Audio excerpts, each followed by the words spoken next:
Hello everyone, my self सपना शारदा। आज मैं आप सबको शब्द भंडार मीन्स वोकैबुलरी के बारे में बताऊंगी। इस चैप्टर में मैं आपको विलोम शब्द और जिन्हें हम एंटोनिम्स कहते हैं, और मैं आपको अनेक शब्दों के लिए एक शब्द, ये यहाँ पर देखिए आप, अनेक शब्दों के लिए एक शब्द, वन वर्ड सब्स्टिट्यूशन, इन सब के बारे में भी बताऊंगी। इससे पहले वाली वीडियो में मैंने आपको पर्यायवाची के बारे में बताया था, जिसका मतलब सिनोनिम्स होता है, उसके बारे में मैंने आपको बताया था। उसकी वीडियो का जो लिंक है वो कमेंट बॉक्स और डिस्क्रिप्शन दोनों में पिन कर दिया है। आज मैं आपको वोकैबुलरी के बारे में बताऊंगी। विलोम क्या होते हैं? विलोम मतलब होता है, इंग्लिश बुक में आपने ग्रामर में पढ़ा होगा ना, एंटोनिम्स। तो विलोम क्या होते हैं? एक दूसरे के विपरीत अर्थ बताने वाले शब्दों को विलोम शब्द कहते हैं। जो शब्द जो है एक दूसरे के विपरीत अर्थ बताते हो, जिनका अर्थ विपरीत आता हो, तो उनको हम क्या कहते हैं? विलोम शब्द कहते हैं। तो एक दूसरे के विपरीत अर्थ बताने वाले शब्दों को विलोम शब्द कहते हैं। जैसे रात दिन, भाई एक का मतलब रात है तो एक का मतलब दिन, तो इनमें जो पता चल रहा है कि दिन जो है जब होता है सब जगह रहते हैं, रात होती तो सब सोते हैं, तो रात दिन ये जो है एक दूसरे के विलोम है। अब कुछ नीचे ये जो है विलोम शब्द दिए गए हैं, इन्हें अब हम ध्यान से पढ़ेंगे। जैसे अनुकूल, अनुकूल का होता है प्रतिकूल, मतलब कोई भी चीज़ किसी चीज़ के अनुकूल हैं हम, अब वो उसके अगेंस्ट जाते हैं तो क्या होता है? प्रतिकूल, है ना। तो जैसे कहेंगे हम अनुकूल वातावरण है, मतलब उनके लायक जो है अनुकूल है वातावरण। प्रतिकूल मतलब वो उनके हिसाब से सही नहीं है, तो अनुकूल का विलोम हो गया प्रतिकूल। अमृत का विलोम होता है विष। अमृत पी के तो अमर ही हो जाते हैं, और विष जहर हुआ। जैसे कि अब विष जो है आपके शरीर में फैल जाएगा तो आपका बचना मुश्किल है, लेकिन अमृत आपके शरीर में होगा तो आपका मरना मुश्किल है। तो अमृत का विलोम हो गया विष। आशा का मतलब होता है, आशा का विलोम है निराशा। आशा का मतलब होता है कि कोई भी चीज़ के लिए अगर हम अपने अंदर होप रखते हैं, उम्मीद रखना, तो आशा का मतलब हो गया उम्मीद। और निराशा का मतलब उम्मीद का ना होना। जैसे कहते हैं हम, कुछ लोग ये कहते हैं कि वो देखो डिप्रेशन में जा रहा है ना, मतलब वो जो है बहुत ही ज़्यादा उदास हो रहा है, डिप्रेशन में जा रहा है, मतलब उसकी जो पॉजिटिव थिंकिंग है वो ख़त्म होती जा रही है ना। वो जो होप्स लगाता था अभी तक, वो उसकी जो है अब कैपेसिटी ख़त्म हो रही है, वो आशावादी ना होकर निराशावादी होता जा रहा है, हर चीज़ को निगेटिव बोलना। तो आशा का मतलब होता है होपफुल, और निराशा का मतलब होपलेस, है ना। तो आशा का विलोम क्या हुआ? निराशा। आय का विलोम होता है व्यय।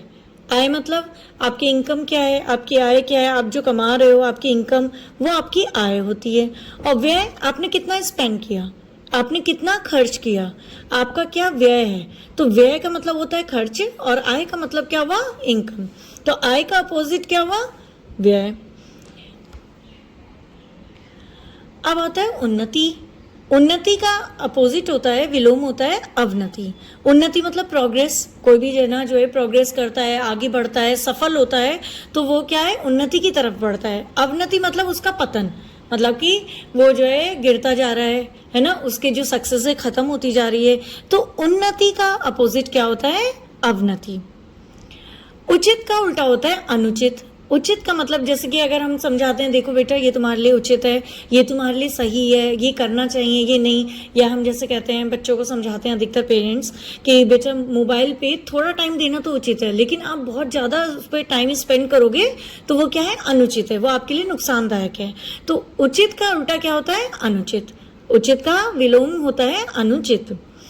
अब आता है उदय। उदय का विलोम क्या होता है? उदय मतलब होता है, देखिए उदय होना, राइज होना, मतलब कोई चीज़ जो है उदय हो रही है, तो उसका अपोजिट हुआ अस्त। जैसे सूर्य उदय होता है तो सूर्य शाम को क्या होता है? अस्त भी होता है। तो उदय का मतलब होता है उठना, है ना, आना, और अस्त का मतलब ढलना, मतलब वो शाम हो जाती है तो सूरज ढल जाता है। कोमल, कोमल का विलोम होता है कठोर। कोई चीज़ बहुत सॉफ्ट है, मतलब कि आप फील कर सकते हो वो बहुत सॉफ्ट है, और दूसरी चीज़ क्या है उसके अगेंस्ट? दूसरी चीज़ बहुत हार्ड है, उसका फीलिंग हमें बहुत हार्ड फील हो रहा है, वो बहुत कठोर है, बहुत रफ है, बहुत कठोर है। तो कोमल का विलोम शब्द क्या होता है? कठोर। गरीब का उल्टा होता है अमीर, ये तो आपको पता है। जिस पे पैसा नहीं है वो उसे गरीब की डेफिनेशन में दिया जाता है, और जिस पे पैसा होता है वो क्या होता है, अमीर होता है। तो गरीब का अपोजिट क्या हुआ, अमीर। अब आता है हमारा उपकार। उपकार का उल्टा होता है, उस उपकार का विलोम शब्द होता है अपकार। उपकार मतलब किसी पे जो है बहुत अच्छे से कुछ उपकार करना, किसी पे एहसान हो जाता है कि आपका बहुत उपकार है मेरे पर, आपकी बहुत एहसान है मेरे पर, है ना। तो उपकार का मतलब ये हुआ किसी के साथ अच्छा करना, है ना। अपकार का मतलब वो एहसान ना करना, मतलब आप उसके साथ अच्छा नहीं कर रहे हो। तो उपकार का विलोम शब्द हुआ अपकार। उपकार का विलोम शब्द क्या हुआ, अपकार। अब है चेतन। चेतन का विलोम शब्द हुआ जड़। अब इसमें जैसे बताया है चेतन का अपोजिट होता है जड़। तो आपको पता है जड़ और चेतन के बारे में, मतलब कहा जाता है कि चेतन, ये जो शरीर हमारा होता है वो जड़ चेतन से बना हुआ होता है। हमारा जो शरीर है वो किससे बना हुआ है, जड़ चेतन से बना हुआ है। जड़ हमारा शरीर है, वो क्या है, नश्वर है। जड़ क्या है, हमारा शरीर है, वो तो नश्वर है। और चेतना हमारी आत्मा है। चेतना क्या है, हमारी आत्मा है। तो ये मान लीजिए कि ये मनुष्य जो है ना, ये तभी मिलता है जब पुण्य जो है उसके काम होते हैं। मतलब ये तभी मनुष्य जीवन में माना जाता है, क्योंकि जड़ जो है उसकी आत्मा, वो जड़ उसका शरीर है और चेतन उसकी आत्मा है। मतलब कि चेतना जो अंदर से हमारी चेतना है वो हमारी आत्मा है और जड़ हमारा शरीर है। तो चेतन का जो है विलोम शब्द होता है जड़। इसके बाद हमारा आता है उग्र। उसका जो है हमारा विपरीत क्या होता है, उसका अपोजिट होता है सौम्य। उग्र का मतलब होता है कि बहुत ज़्यादा कठोर, बहुत उग्र, गुस्से वाला, है ना। और सौम्य का मतलब होता है कोमल, मधुर, है ना। तो उग्र और सौम्य दोनों एक दूसरे के अपोजिट वर्ड है। हमने ये अधिकतर सुना है कि किसी के बारे में जब हम बात करते हैं और ऐसा कहते हैं कि वो देखो बहुत उग्र स्वभाव का है, मतलब उसका जो नेचर है बहुत जल्दी उसका जो टेम्पर लूज हो जाता है, वो बहुत क्रोधी स्वभाव वाला है, तो इसीलिए उसको क्या कहा जाता है कि वो बहुत उग्र स्वभाव का है। या फिर अगर हम किसी के लिए कहते हैं वो बहुत सौम्य स्वभाव की है, वो उसका नेचर बहुत ही अच्छा है, मतलब बहुत सरलता से, सहजता से वो बात करती है, उसका नेचर बहुत अच्छा है, वो मधुर है। तो उग्र मतलब हो गया कि बहुत ज़्यादा क्रोधित, गुस्सा होने वाला, और सौम्य का मतलब हो गया बहुत सरल, मधुर से है। तो ये एक दूसरे के ये मतलब अपोजिट हैं। अब इसके बाद आता है हमारा हर्ष, जिसका उल्टा होता है विषाद। हर्ष का मतलब हमारा होता है प्रसन्नता से, और विषाद का मतलब होता है हमारा दुख से, कि वो बहुत खुश है तो वो बहुत दुखी है। तो हर्ष का हमारा उल्टा क्या होता है, हर्ष का विपरीत होता है विषाद, कि वो बहुत प्रसन्न है तो दूसरा इंसान जो है बहुत दुखी है। तो हर्ष का हमारा अपोजिट क्या हो गया, विषाद। सरल का हमारा जो है विलोम शब्द होता है कठिन। कोई चीज़ बहुत सरल है, आसानी से हो जा रही है, लेकिन बहुत कठिन है तो वो आसानी से नहीं हो रही है, तो सरल का हमारा जो है विलोम शब्द हो जाता है कठिन। निंदा का मतलब जो विलोम शब्द है वो होता है स्तुति। तो निंदा का मतलब होता है जैसे आप किसी को जो है निंदा कर रहे हो, किसी की बहुत क्रिटिसाइज कर रहे हो, किसी की बहुत आलोचना कर रहे हो। और स्तुति का मतलब आप उसका बहुत गुणगान कर रहे हो, बहुत स्तुति कर रहे हो। हम ईश्वर की भी स्तुति करते हैं ना। तो ऐसी किसी की निंदा करना मतलब उसको क्रिटिसाइज करना, है ना, उसकी बुराई करना, उसकी पीठ पीछे बातें करना, और उस पर जो है मतलब आलोचना करना। और स्तुति का मतलब क्या हुआ, किसी का ध्यान करना, किसी को बहुत अच्छा मानना, पीठ पीछे भी उसके बारे में बुरा नहीं सोचना। तो निंदा का जो है विलोम शब्द क्या होता है, स्तुति। सफल का विलोम शब्द होता है असफल। ये तो बहुत इजी है, सफल हो रहा है, एक जना सक्सेस है, दूसरा अनसक्सेस। तो सफल मतलब फेलियर कहते हैं जिसे हम, फेलियर है। तो सफल का विलोम होता है असफल। निरर्थक का विलोम होता है सार्थक। निरर्थक से मतलब होता है कि जिसका कोई भी अर्थ नहीं है। सार्थक मतलब जिसका कुछ अर्थ हो, है ना। तो जैसे कुछ वाक्य हम पढ़ते हैं और तो उसमें कहते हैं कि यार ये जैसे सेंटेंस है वो समझ में ही नहीं आता है, वो निरर्थक है, इसका कोई अर्थ ही नहीं है। लेकिन जो सार्थक होते हैं उनका कोई अर्थ होता है, तो वो अपने आप में ही प्रॉपर सेंटेंस होते हैं। तो ऐसी काफ़ी वर्ड्स ऐसे होते हैं जिनका कोई अर्थ नहीं होता, तो वो निरर्थक होते हैं। और जिनके कुछ अर्थ होते हैं, कुछ मीनिंग होते हैं, कुछ मायने होते हैं, तो उन्हें क्या कहता है, सार्थक शब्द कहा जाता है। तो निरर्थक शब्द का जो हमारा विलोम होता है वो होता है सार्थक। दुख का विलोम होता है सुख। भाई जब कोई दुखी है तो दूसरा क्या है, सुखी है, उसके अपोजिट में। तो दुख का शब्द का जो विलोम क्या होता है, सुख। बुरा का विलोम होता है भला। भाई कोई बुरा है, बहुत बुरा कर रहा है, वो है ही बुरा, लेकिन कोई जो है बहुत अच्छा है तो वो जो है भला कर रहा है। तो दुख का, बुरा का जो है विलोम क्या होता है? भला। सच का विलोम होता है झूठ। एक जना जो है सच बोल रहा है, लेकिन दूसरे की आदत क्या है? हमेशा झूठ बोलने की। तो सच में वो सारी सच्चाइयां बताएगा और झूठ में वो सच्चाइयों को छिपाएगा। तो सच का जो है विलोम शब्द क्या होता है? झूठ होता है। ये बहुत इजी है, ध्यान से पढ़िए आप इन्हें, बहुत अच्छे हैं। अब अगला हमारा आता है अस्त। अस्त का हमारा जो है होता है उदय। देखिए इससे पहले भी हमारा यहाँ पर आया था पहले उदय का अस्त। भाई जब उदय का अस्त है तो अस्त का उदय ही होगा। ये तो सिंपल सी बात है, कॉमन सेंस वाली बात है कि अस्त का क्या है? सूर्य अस्त हो गया तो सूर्य उदय हो गया, है ना। एक का मतलब हुआ डूबना, एक का मतलब हुआ उसका जो है उत्थान होना, वो आ रहा है मतलब उठना, है ना। आदर का अनादर, एक के लिए जो है हमने बहुत रेस्पेक्ट करी है तो वो तो हो गया आदर। अनादर मतलब हम उसकी रेस्पेक्ट ही नहीं कर रहे हैं, है ना। तो जो ये आदर का जो विलोम शब्द है वो क्या होता है? अनादर। आदान का विलोम शब्द होता है प्रदान। आदान प्रदान, आदान का मतलब होता है लेना और प्रदान का मतलब होता है देना, है ना। तो आदान का मतलब क्या होता है? लेना, ग्रहण करना, और प्रदान का मतलब होता है देना। तो ये दोनों एक दूसरे के विपरीत अर्थ देते हैं, तो ये भी हमारे विलोम शब्द हैं। आदि अंत, आदि का मतलब होता है किसी चीज का शुरुआत होना, आदि होना, और अंत का मतलब कोई चीज बिल्कुल डेड एंड पे आ गई है या फिनिश हो गई, उसका अंत हो गया है। तो आदि का मतलब होता है शुरू होना और अंत का मतलब होता है खत्म होना। तो आदि का जो विलोम शब्द है वो हमारा क्या होगा? अंत होगा। अब आता है उत्थान पतन। उत्थान का मतलब होता है किसी भी चीज का जो है उत्थान होना, सक्सेस हो रही है ना। और पतन का मतलब होता है वो जो है गिर रहा है, मतलब उसकी जो है फेलियर हो रही है। तो उत्थान का उल्टा होता है पतन। उत्तीर्ण का विलोम शब्द होता है अनुत्तीर्ण। उत्तीर्ण मतलब क्लास में पास हो गया, वो उत्तीर्ण हो गया। अनुत्तीर्ण मतलब वो क्लास में फेल हो गया। तो उत्तीर्ण का मतलब होता है पास होना, और अनुत्तीर्ण का मतलब हुआ कि वो जो है पास नहीं हुआ। तो उत्तीर्ण का उल्टा हुआ अनुत्तीर्ण। कटु का विलोम शब्द हुआ मधुर। कटु मतलब बहुत ही वो कड़वा बोल रहा है, उसकी कटुभाषी है वो हमेशा जो है खड़ा कड़वा बोलता है। और मधुर का मतलब हुआ कि उसकी बहुत ही मीठी बातें हैं, उसकी बातें सुनने में अच्छी लगती हैं, वो बहुत मृदुभाषी है ना। तो कटु मतलब हुआ एक तरह से कड़वा, और मधुर मतलब होता है मीठा। तो चाहे वो कटुभाषी कह लो या आप किसी चीज़ को हम फ्लेवर होता है खाते हैं उसमें हम कह सकते हैं कटु है, ये मधुर है। तो कटु का मतलब होता है कड़वा और मधुर का मतलब होता है मीठा। गुण दोष, गुण का मतलब होता है कि आपके अंदर कितने गुण हैं, आपके अंदर क्या टैलेंट है ना। टैलेंट को गुण कहते हैं। मतलब एक होता है गुण, वो खाने वाला गुण होता है, लेकिन उसमें ना अलग होता है। उसमें ना आपका जो है इस टाइप से आता है। एक मिनट, गुण लिख नहीं पा रही हूँ मैं अभी। तो वो उसमें ये होता है वो गुण, लेकिन ये जो होता है गुण, ये हमारा किस लिए होता है? जिसमें टैलेंट वाला गुण होता है। तो आपके अंदर टैलेंट है, गुण है, तो आपके अंदर अगर अच्छी चीज़ें हैं तो बुराई भी होती है, दोष होता है। तो दोष मतलब कि उसमें जो है कितनी कमियां हैं, उसमें देखो ये बुराई है, उसमें ये कमी है। तो गुण का जो है विलोम शब्द क्या होता है? दोष। आयात का विलोम शब्द क्या होता है? आयात का विलोम शब्द होता है निर्यात। आयात मतलब हम जो है किसी भी चीज़ को इम्पोर्ट करते हैं। इम्पोर्ट मतलब होता है खरीदना। हम कोई चीज़ मंगाते हैं बाहर से, इम्पोर्ट करना, आयात करना, खरीदना, है ना। और निर्यात का मतलब हम कहीं भेजते हैं, हम जो है एक्सपोर्ट करते हैं। तो निर्यात का मतलब क्या होता है? बेचना, मतलब आप देते हैं कहीं बाहर, बेचते हैं। तो आयात खरीदना व निर्यात बेचना, तो दोनों का जो है मीनिंग बिल्कुल अलग है। तो ये एक दूसरे के विलोम शब्द हैं। तो आयात का अपोजिट क्या होता है? निर्यात होता है। गौण का जो अपोजिट होता है मुख्य होता है।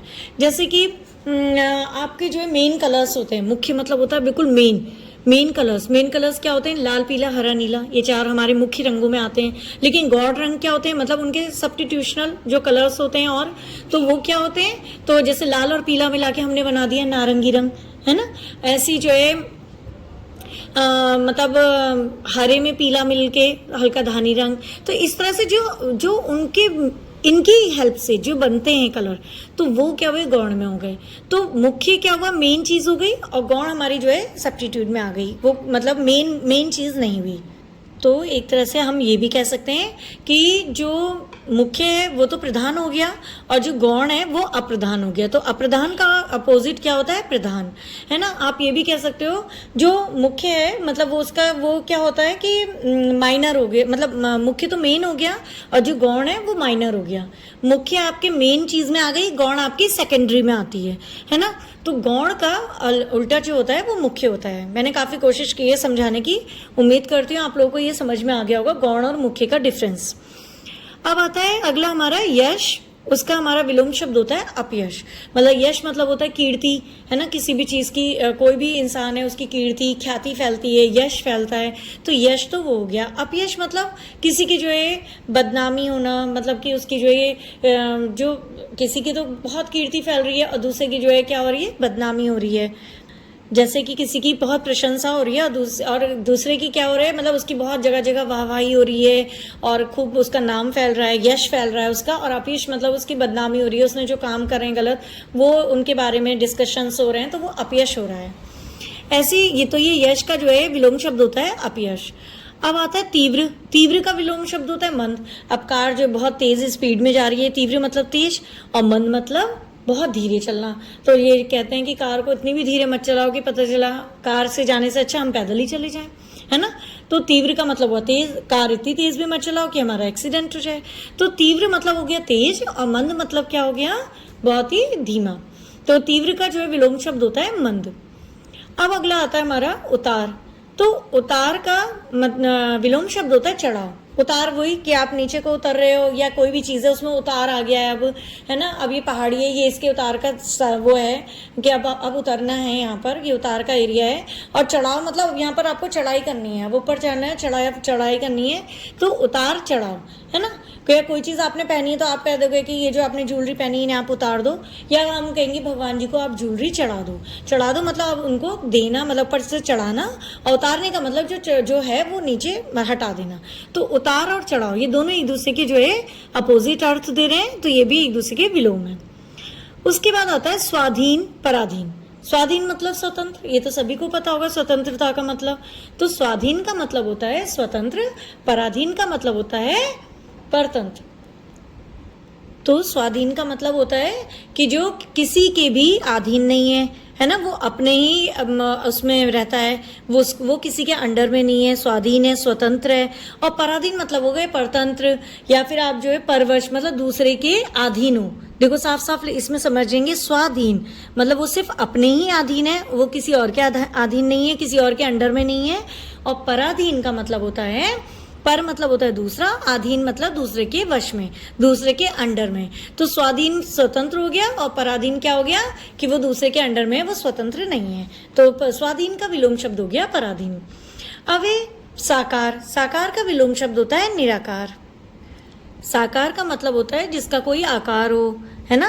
और निराकार का मतलब जिसका कोई आकार ना हो, तो वो हो गया आपका निराकार। तो साकार का उल्टा जो है निराकार होता है। साकार का विलोम शब्द हमारा क्या हो जाता है? निराकार। सेवक का विलोम शब्द होता है स्वामी। सेवक मतलब जो आपके अधीन काम कर रहा है, वो आपके जैसे आप कहते हो सर्वेंट्स हैं, है ना, काम कर रहे हैं, नौकर हैं, तो ये जो है सेवक हैं, वो उनका काम सेवा करना है।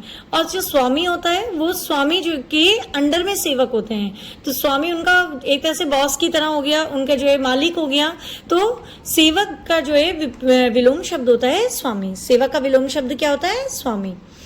अंधकार का विलोम शब्द होता है प्रकाश। अंधकार वही कि बिल्कुल अंधेरा हो गया है, कुछ दिखाई नहीं दे रहा। प्रकाश का मतलब होता है बहुत रोशनी है, सब कुछ साफ साफ दिखाई दे रहा है। तो अंधकार का विलोम शब्द होता है प्रकाश। सज्जन का विलोम शब्द होता है दुर्जन। सज्जन मतलब होता है अच्छा व्यक्ति। सज्जन मतलब होता है अच्छा व्यक्ति, और दुर्जन मतलब होता है, दुर मतलब होता है बुरा। तो दुर्जन मतलब क्या हुआ? बुरा व्यक्ति। तो सज्जन मतलब होते हैं जब कोई बहुत अच्छा नेक इंसान होता है, बहुत अच्छी चीजें करता है, तो उसके लिए कितने सज्जन व्यक्ति हैं। और जो कोई बहुत बुरा होता है, बहुत ही दुर्जन है, बहुत ही बुरा है। तो दुर्जन मतलब होता है बुरा व्यक्ति। तो सज्जन का विलोम शब्द हुआ दुर्जन। अब आता है हिंसा। हिंसा का विलोम शब्द होता है अहिंसा। हिंसा वही आक्रोश, है ना, लड़ाई झगड़ा, ये सब हिंसा।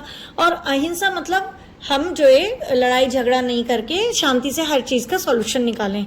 जैसे आप गांधी जी, महात्मा गांधी जी, बापूजी महात्मा गांधी जी के बारे में आपने सुना होगा कि वो जो है अहिंसा के पुजारी थे। मतलब उन्होंने कभी भी हिंसा का रास्ता नहीं अपनाया, सब काम उनके हुए पूरे, काम सब पूरे होते हैं। अब दो तरीके होते हैं, चाहे आप लड़ाई करके पूरा करो या प्यार से सॉल्व कर लो। तो वो जो है हिंसा का रास्ता उन्होंने नहीं अपनाया, उन्होंने अहिंसा का रास्ता अपनाया। क्योंकि ये होता है एक तरह का लड़ाई झगड़ा आक्रोश, और अहिंसा होता है कि आप जो है शांति से कोई भी चीज़ को बिना हिंसा के पूरा करना। तो हिंसा का विपरीत शब्द होता है अहिंसा, हिंसा का विलोम होता है अहिंसा। मूक का विलोम शब्द होता है वाचाल। मूक मतलब बिल्कुल चुप रहना, बोलना नहीं, है ना, कुछ बात ही नहीं करना। और वाचाल का मतलब होता है बहुत बोलने वाला।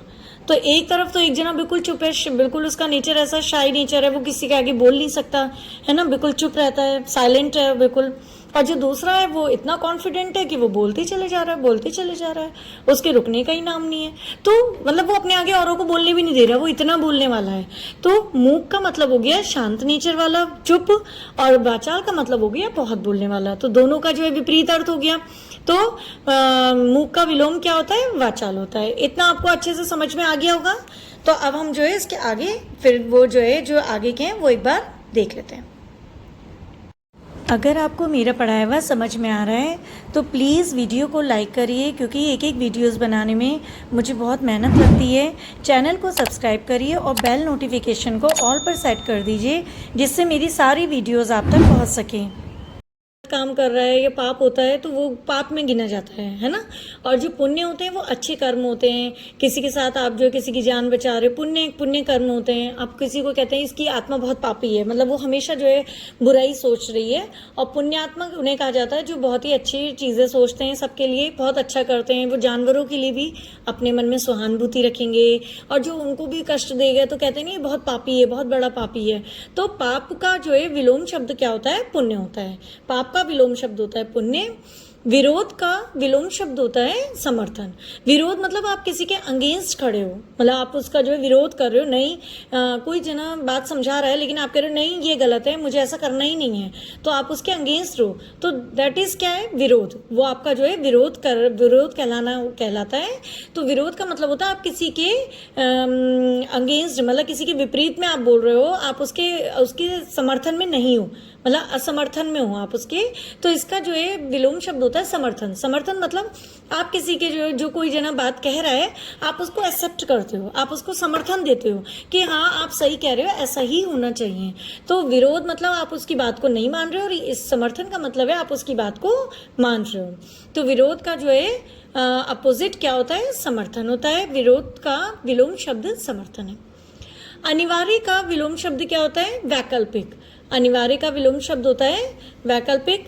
मतलब ये तो अनिवार्य में तो ये कि मतलब आपको ये करना ही है। जैसे क्वेश्चन पेपर आ जाते हैं एग्जाम्स में, तो वो कहते हैं 5 क्वेश्चन तो आपको अनिवार्य करने हैं, और 6ठे और 7वें में से, मतलब ये वैकल्पिक है, इनमें से कोई एक कर लीजिए। या फिर आपने देखा होगा एग्जाम में इस टाइप का भी आता है, जैसे कोई क्वेश्चन आ जाता है और उसके आंसर के लिए 4 या 5 विकल्प दे देते हैं, ABCDE। तो वो जो विकल्प होते हैं मतलब वो ऑप्शंस होते हैं, है ना। तो उसमें वो फिर कहते हैं कि दिए गए प्रश्न का उचित जो विकल्प हो उसका मतलब उत्तर लिखिए। मतलब जो आपको लगे कि ये उचित विकल्प है वो आप लिखिए, है ना। तो उचित विकल्प का मतलब ये जो उसका सही ऑप्शन है, जो उसका सही वो है वो लिखना है। तो उसमें हमें ऑप्शंस मिलते हैं कई सारे। वैकल्पिक में हमें क्या मिलते हैं, ऑप्शंस मिल जाते हैं। तो उसमें ये नहीं होता कि ये ही आपको करना है, वो ये नहीं कहते हैं। ऐसे एग्जाम्स में भी जब जो होता है, अगर कोई चीज़ आती है ये अनिवार्य है, ये तो आपको करना ही है। आप घर में भी होता है, ये आपको करना है, नहाना है, रोज तो नहाना है।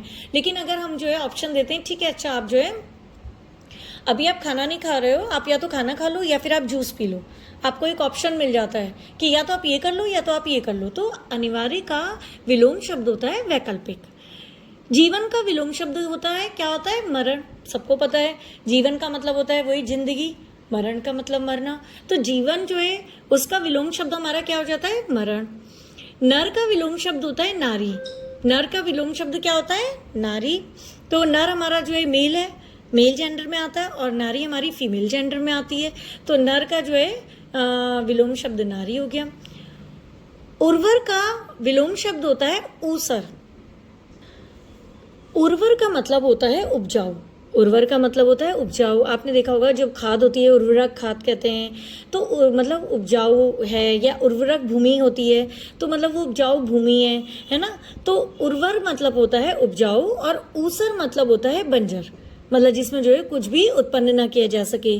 तो हम अधिकतर ये कहते हैं कि जैसे कोई मस्तिष्क है, उर्वर मस्तिष्क मतलब जिसमें जो है बहुत से विचार निकले, जिसमें से बहुत से विचार निकले, उसको हम कहते हैं उर्वर मस्तिष्क। मतलब इसमें जो है बहुत ही क्रिएटिविटी है, नई नई ये आइडियाज़ दे रहा है, तो वो हमारे लिए क्या हुआ, उर्वर के मीनिंग में आता है। ऊसर मतलब बंजर, डंप है बिल्कुल। इसके तो कितनी भी बात बता लो, इसका हम कहें प्लीज़ कोई आइडिया दे दो, तो आइडिया तो निकलने वाला ही नहीं है, क्योंकि उसे आइडिया आ ही नहीं रहा है, उसका तो डंप है सारा दिमाग, है ना। तो एक का मतलब होता है उपजाऊ और दूसरे का मतलब होता है बंजर। तो जैसे ये खेतों में भी होता है, कहते नहीं है कि खेतों की वहाँ खेतों की भूमि उपजाऊ है तो बहुत फसल उग रही है, लेकिन वहाँ खेतों की भूमि बंजर है तो वहाँ पे फसल नहीं उग रही है। तो उर्वर का विलोम शब्द क्या होता है, ऊसर होता है। अब राग, इसका विलोम शब्द होता है द्वेष। राग का विलोम शब्द होता है द्वेष। तो राग का मतलब होता है प्रेम। राग का मतलब हमारा होता है प्रेम, और द्वेष का मतलब होता है शत्रुता। मतलब आप किसी के जो अगेंस्ट हो, विरोध में हो, द्वेष है आपको उससे जलन है, आपको उससे जो है मतलब आपको पसंद नहीं है, ईर्ष्या है, द्वेष है। तो राग का मतलब होता है आपको प्रेम है, आपको उससे जो है मतलब अटैचमेंट है एक, और द्वेष का मतलब है आपको उससे कोई अटैचमेंट नहीं है, आपको उससे मतलब जो है पसंद नहीं है वो, है ना, आप उसकी बुराई कर रहे हो, तो ये सब होता है। तो राग का अपोजिट क्या हुआ, राग का विलोम शब्द हुआ द्वेष। जय का विलोम शब्द होता है पराजय।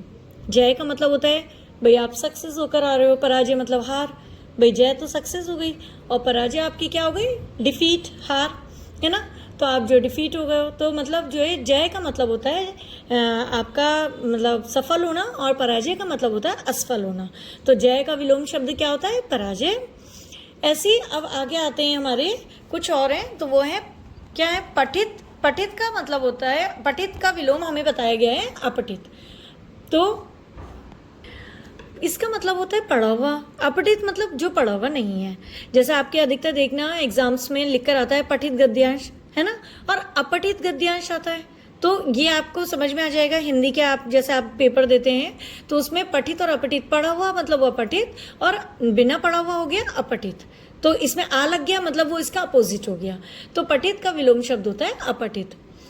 साक्षर का विलोम शब्द होता है निरक्षर। साक्षर का मतलब होता है पढ़ा लिखा, और निरक्षर का मतलब होता है अनपढ़। मतलब ये पढ़ा हुआ होगा, है शिक्षित होगा, साक्षर है, और निरक्षर मतलब अनपढ़, गवार, मूर्ख, तो ये हमारा जो है निरक्षर होगा। तो साक्षर का विलोम शब्द निरक्षर होता है। अब आता है घृणा।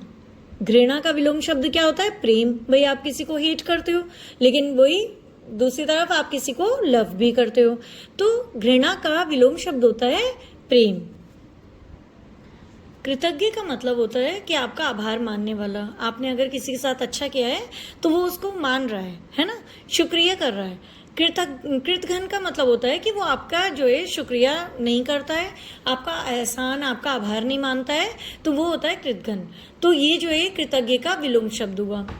निर्बल का विलोम शब्द होता है सबल। निर्बल मतलब आपको पता ही है, जिसमें बल ही नहीं है, वो कमज़ोर है ना, तो वो जो क्या होता है, निर्बल होता है। सबल मतलब बलवान है, जिसके अंदर बल है, वो सबसे लड़ सकता है, सबके सवालों के जवाब दे सकता है ना। तो निर्बल जो है कमज़ोर हो गया, सबल आपका बलवान हो गया। तो निर्बल का जो है विलोम शब्द हो गया सबल। दूषित का विलोम शब्द होता है स्वच्छ। दूषित मतलब होता है गंदा। दूषित जैसे कहते हैं कि पर्यावरण दूषित हो गया है, मतलब उसमें जो है अब क्या हो गए हैं, गंदगियाँ आ गई हैं। और जो स्वच्छ है मतलब साफ, हमसे कहते हैं जैसे कि पर्यावरण को स्वच्छ रखिए, सड़कों को साफ रखिए, नालियों को साफ रखिए, अपने घरों को साफ रखिए, स्वच्छ रखिए। तो ये जो है साफ रखना मतलब गंदगी ना होना, दूषित होना मतलब गंदगी होना।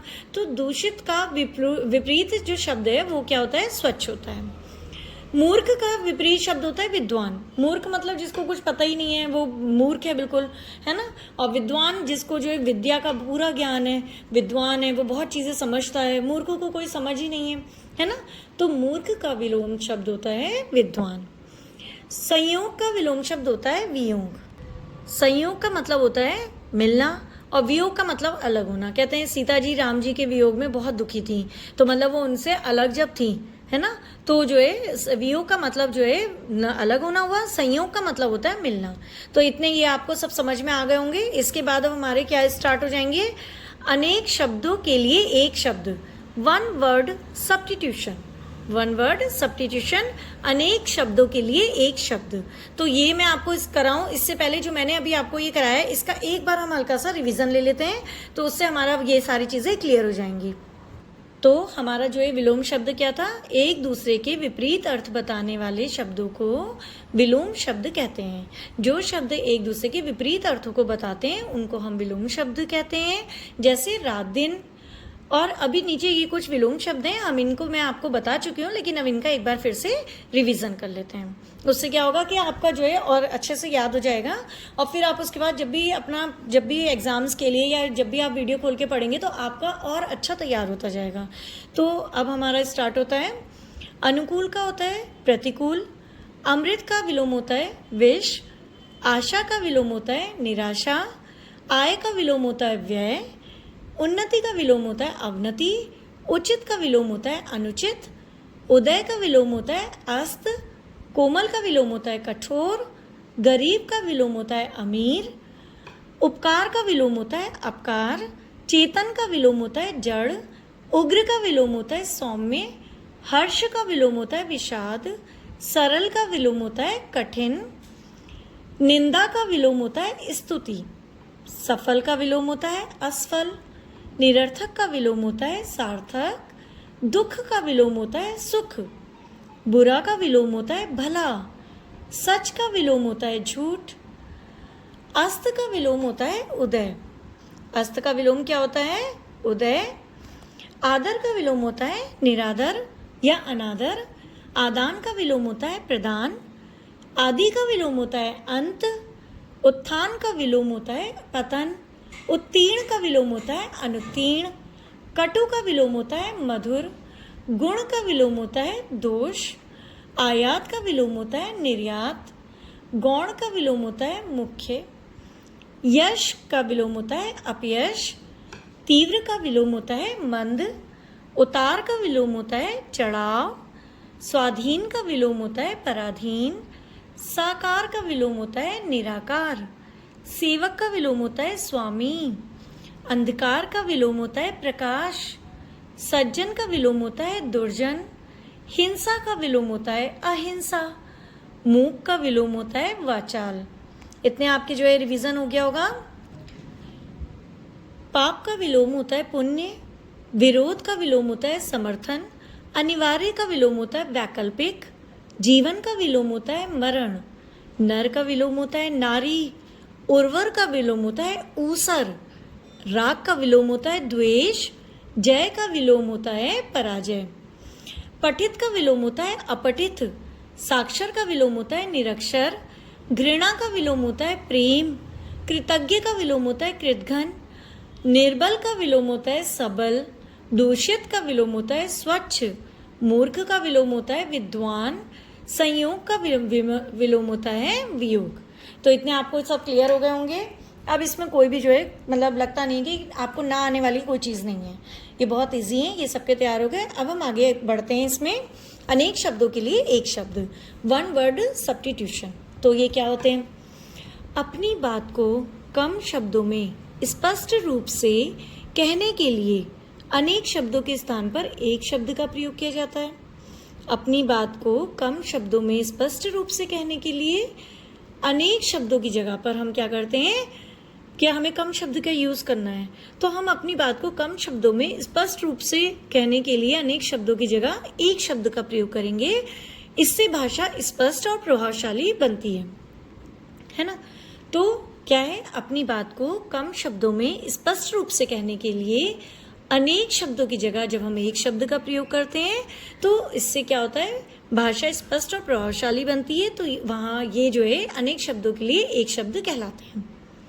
तो जैसे कि सब कुछ जानने वाला, सब कुछ जानने वाला क्या होता है, सर्वज्ञ।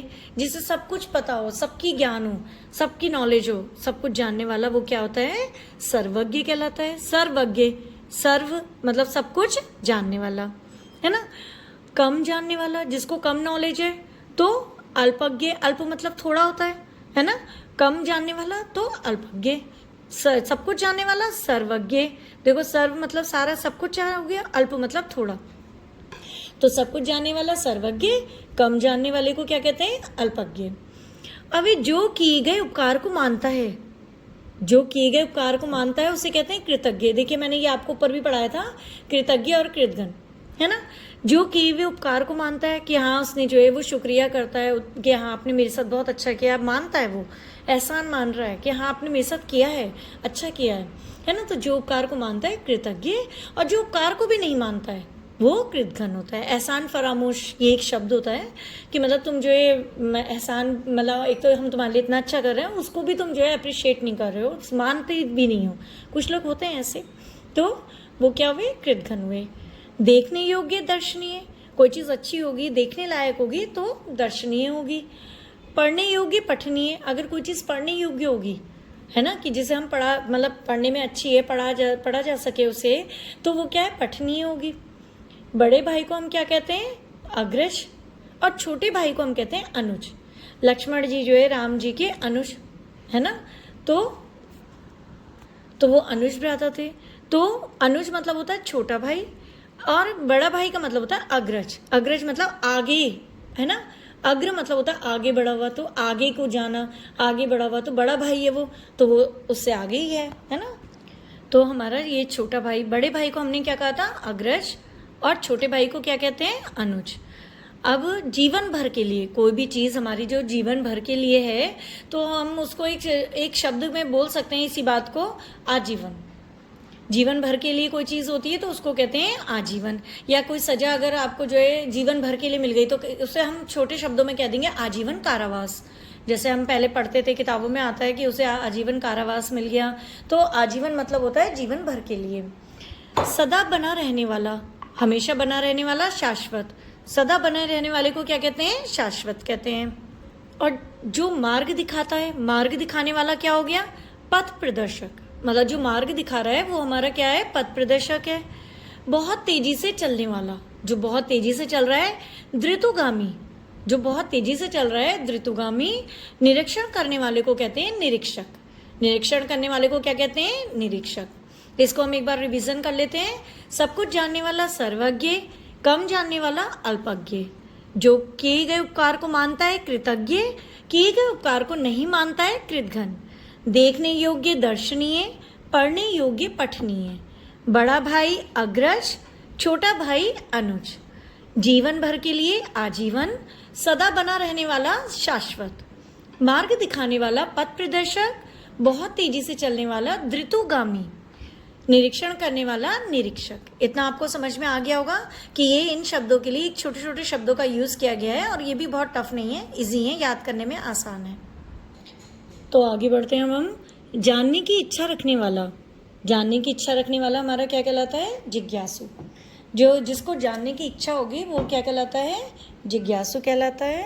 एक मिनट, फिर उसके बाद आता है जो छिपाने योग्य हो। जो छिपाने योग्य हो वो क्या हुआ, वो हुआ गोपनीय। जो छिपाने योग्य हो वो क्या है, गोपनीय है। जानने की इच्छा रखने वाला जिज्ञासु कहलाता है। जो छिपाने योग्य हो, जिसको छिपाना मतलब जरूरी है, उसे कहते हैं गोपनीय। कुछ बातें ऐसी होती हैं जो सबके सामने नहीं बोली जा सकती, प्राइवेटली रखी जाती हैं कुछ, है ना, सीक्रेट्स होते हैं कुछ, तो जो छिपाने योग्य हो उन्हें कहते हैं गोपनीय। जिस पर उपकार किया गया हो, जिस पर हमने उपकार किया है तो उसे कहते हैं उपकृत। जिसके ऊपर हमने उपकार किया है ना, तो उसको कहते हैं, जिस पे किया है उपकार उसको कहते हैं उपकृत। अनुकरण करने योग्य अनुकरणीय। अगर किसी चीज़ का अनुकरण करा जाना चाहिए, जो बिल्कुल अच्छी है, फॉलो करना चाहिए, तो उसको कहते हैं अनुकरणीय, है ना। पढ़ने योग्य वाली चीज़, जो पढ़ने योग्य पठनीय। जिसका दमन ना हो सके, जिसका दमन ना हो सके, जो बिल्कुल ख़त्म ना हो सके, जिसको हम ख़त्म ही नहीं कर सकते, जिसका विनाश नहीं कर सकते, अदम्य। देखिए दमन से दम्य शब्द बनता है, और नहीं हो सकता तो अदम्य। बहुत इजी है।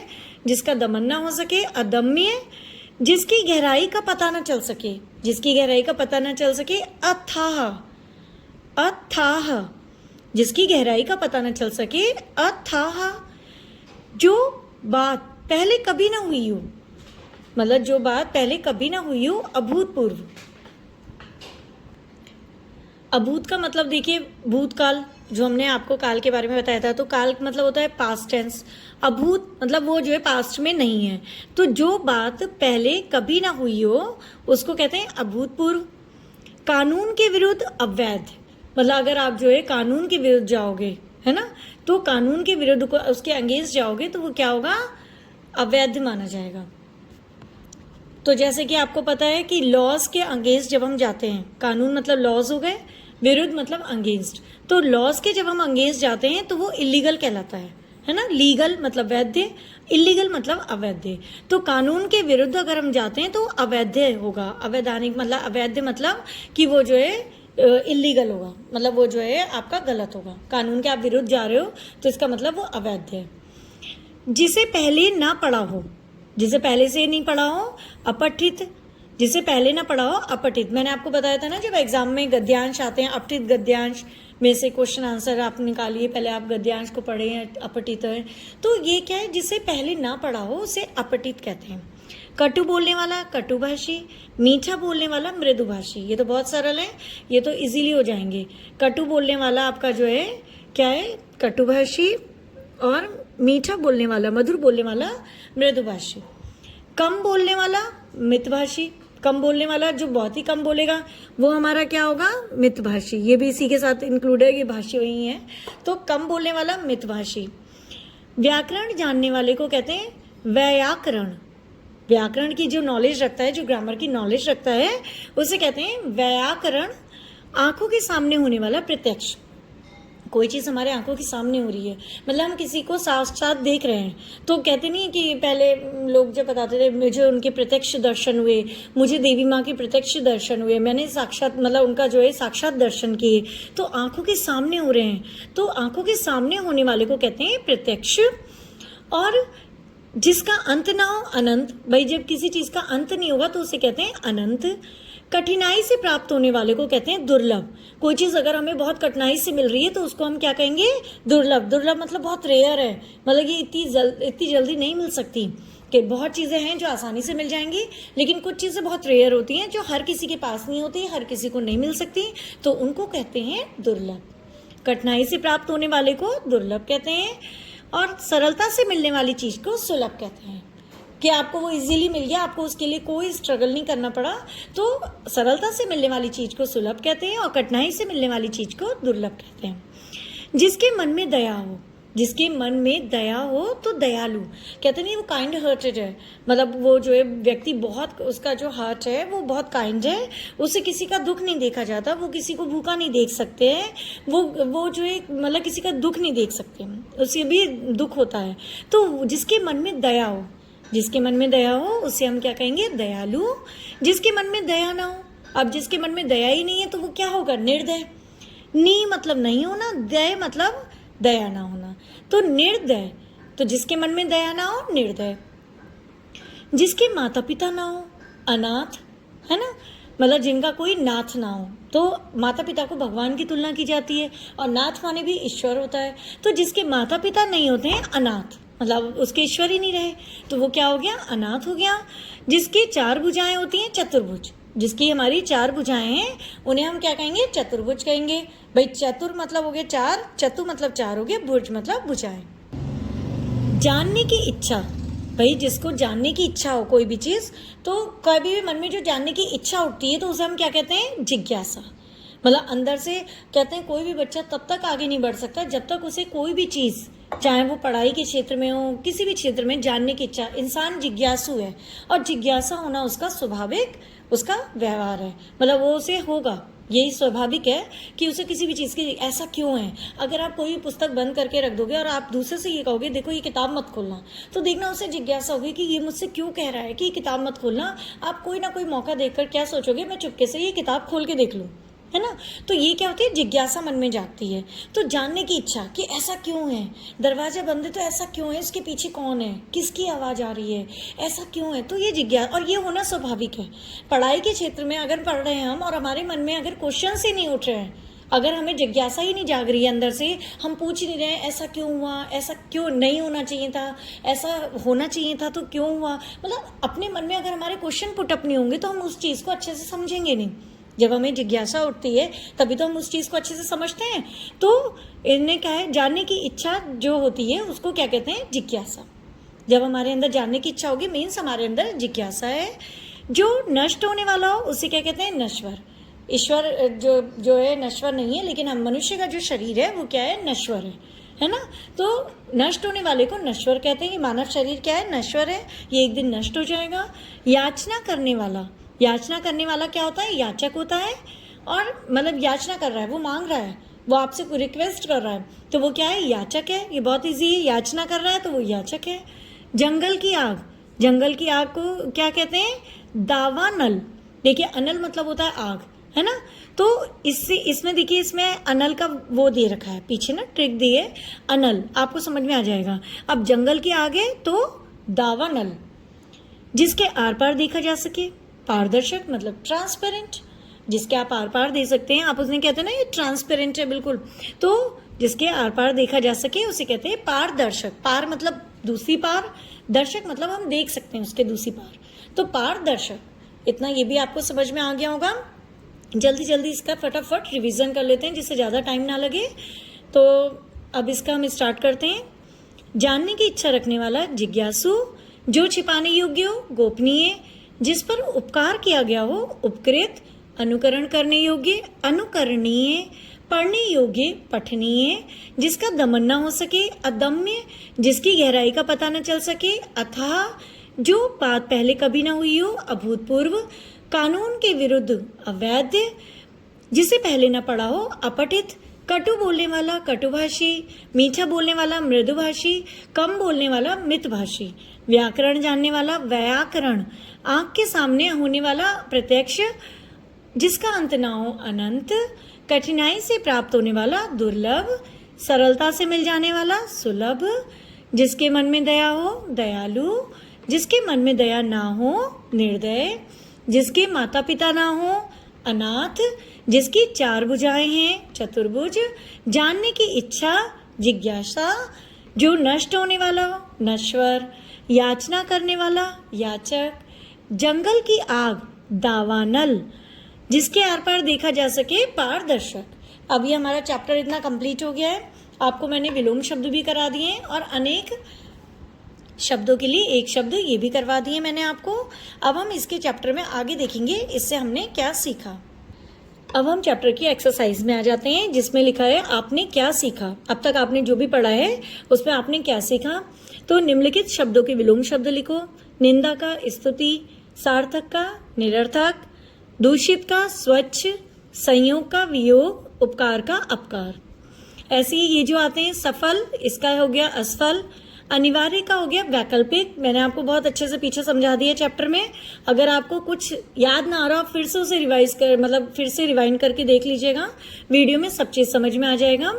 राग का मद का अपोजिट होता है द्वेष, तीव्र का अपोजिट होता है मंद, कटु का अपोजिट होता है मधुर। ये बहुत ईजी है। अब आते हैं कुछ और शब्द, कुछ शब्द और उनके विलोम यहाँ लिखे हैं, इनको सही करके लिखना है।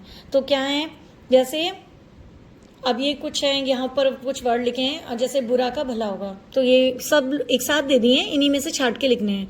तो हिंसा अहिंसा होता है उसका, सच का झूठ होता है, मूक चुप रहता है जो वाचाल, पाप का पुण्य होता है, विरोध का विलोम क्या होता है समर्थन, किसी का विरोध कर रहे हैं तो समर्थन कर रहे हैं, घृणा का प्रेम हो गया विलोम, जीवन का मरण होता है, नर का नारी होता है, दूषित का स्वच्छ होता है। ये भी आपको समझ में आ गया होगा। अब इसके बाद आता है निम्नलिखित वाक्यांशों के लिए एक शब्द लिखो। तो जो हमने जो है वाक्यांश हैं इनके एक शब्द जो छिपाने योग्य हो, जिसे मतलब हम किसी को बता नहीं सकते, गुप्त रखने लायक जो चीज़ होती है उसे कहते हैं गोपनीय, बहुत तेजी से चलने वाला द्रुतगामी, सदा बने रहने वाला शाश्वत, बड़ा भाई अग्रज और मीठा बोलने वाला मृदुभाषी। ये चैप्टर उम्मीद करती हूँ आपको अच्छे से समझ में आ गया होगा। मैंने बहुत अच्छे से आपको समझाया है। आपको अगर ये बहुत अच्छे से समझ में आ गया है तो प्लीज़ वीडियो को लाइक करें, चैनल को सब्सक्राइब करो और बेल नोटिफिकेशन को ऑल पर सेट कर दीजिए। जिससे मेरी सारी वीडियोस आप तक पहुंच सके। अब इसके बाद मैं आपको एक मिनट, इसके बाद का चैप्टर हमारा आता है, एक सेकेंड, नेक्स्ट चैप्टर हमारा आता है, अरे अभी तो ये भी कंप्लीट लिखा हुआ है, सॉरी मैंने अभी देखा, अभी इसमें थोड़ी सी एक्सरसाइज बची है, हम इसे भी कंप्लीट कर लेते हैं तो हमारा चैप्टर ये पूरी तरह से कंप्लीट हो जाएगा। अब इसमें नेक्स्ट क्वेश्चन आ गया है, निम्नलिखित शब्दों के लिए वाक्यांश लिखो। निम्नलिखित शब्दों के लिए हमें जो है वाक्यांश लिखने हैं, मतलब अब एक वर्ड आपको दिया जाएगा, उसके लिए हमें उसे एक्सप्लेन करके बताना होगा कि ये जो एक वर्ड है किस लाइन के लिए है। तो सर्वज्ञ मतलब सब कुछ जानने वाला, सर्वज्ञ मतलब क्या होता है, सब कुछ जानने वाला। कृतज्ञ मतलब जो किए गए उपकार को मानता है, कृतज्ञ का मतलब क्या होता है, जो किए गए उपकार को मानता है। पठनीय का मतलब होता है पढ़ने योग्य। अग्रज का मतलब होता है बड़ा भाई। आजीवन का मतलब होता है जीवन भर के लिए। मृदुभाषी का मतलब होता है मीठा बोलने वाला। अनंत का मतलब होता है जिसका अंत ना हो। दयालु का मतलब होता है जिसके मन में दया हो। पारदर्शक का मतलब होता है जिसके आर पार देखा जा सके। और चतुर्भुज जिसका मतलब होता है जिसकी 4 भुजाएं हैं। तो ये हमारा जो है ये भी क्लियर हो गया है, कोई टफ नहीं है, बहुत इजी है। अगला क्वेश्चन पे हम आते हैं। अगला क्वेश्चन है, रेखांकित शब्दों के लिए एक शब्द लिखकर पुनः वाक्य लिखो। तो रेखांकित शब्द क्या है, जानने की इच्छा, ये हम वहीं मतलब एग्जाम में भी आपको अंडरलाइन करके आएगी। तो जानने की इच्छा रखने से जानकारी बढ़ती है, तो इसके लिए एक वर्ड लिखना है। जानने की इच्छा को क्या कहते हैं, जिज्ञासा। तो पहले आप एक वर्ड लिख लेना, जिज्ञासा। अब उन्होंने कहा है कि उस पर फिर वाक्य लिखो। तो जिज्ञासा रखने से जानकारी बढ़ती है, कितना अच्छा सेंटेंस है, जिज्ञासा रखने से जानकारी बढ़ती है। ऐसे कम जानने वाले को बढ़ चढ़कर नहीं बोलना चाहिए, है ना। तो जानने की इच्छा की जगह हमने जिज्ञासा लिखा, और जिज्ञासा लगाकर हमने कहा जिज्ञासा रखने से जानकारी बढ़ती है, ये हमने यहाँ लिख दिया। अब कम जानने वाले को बढ़ चढ़कर नहीं बोलना चाहिए, तो कम जानने वाले को कहते हैं अल्पज्ञ। तो अल्पज्ञ को बढ़ चढ़कर नहीं बोलना चाहिए, ये भी हमारा बन गया। अब कानून के विरुद्ध मतलब होता है अवैध, है ना। तो कानून के विरुद्ध कार्य करने वाले दंडित होते हैं, तो मतलब अवैध कार्य करने वाले दंडित होते हैं। कटु बोलने वाले को सम्मान नहीं मिलता है, कटु बोलने वाले को हम कहते हैं कटुभाषी। तो सीधे आप कहेंगे कटुभाषी को सम्मान नहीं मिलता है। ताजमहल देखने योग्य है, देखने योग्य को हम कहते हैं दर्शनीय। तो ताजमहल दर्शनीय है। तो ये आपके जो है एक शब्द, मतलब इन शब्दों के लिए एक छोटे शब्द हमने यूज कर लिए हैं। तो ये इससे फिर हमें इन्हीं को यूज करके सेंटेंस को बनाया हम। तो ये चैप्टर आपका पूरी तरह से कंप्लीट हो गया है। इसके बाद फिर मैं आपको जो है नेक्स्ट चैप्टर गिव कराऊंगी, जो होगा श्रुति सम भिन्नार्थक शब्द, मतलब पैरोनिम्स। मतलब कि श्रुति सम सुनने में एक समान होंगे, श्रुति सम मतलब सुनने में एक समान होंगे, भिन्नार्थक मतलब लेकिन उनके जो अर्थ होंगे वो अलग होंगे। सुनने में एक समान होंगे लेकिन उनके अर्थ अलग होंगे। तो इस पे ये पूरा चैप्टर रहेगा, ये मैं आपको मैं इसकी वीडियो बना के आपको जो है इसमें सारी इस चैप्टर के बारे में समझाऊंगी। तो चलिए मिलते हैं नेक्स्ट वीडियो में। Okay bye, thank you.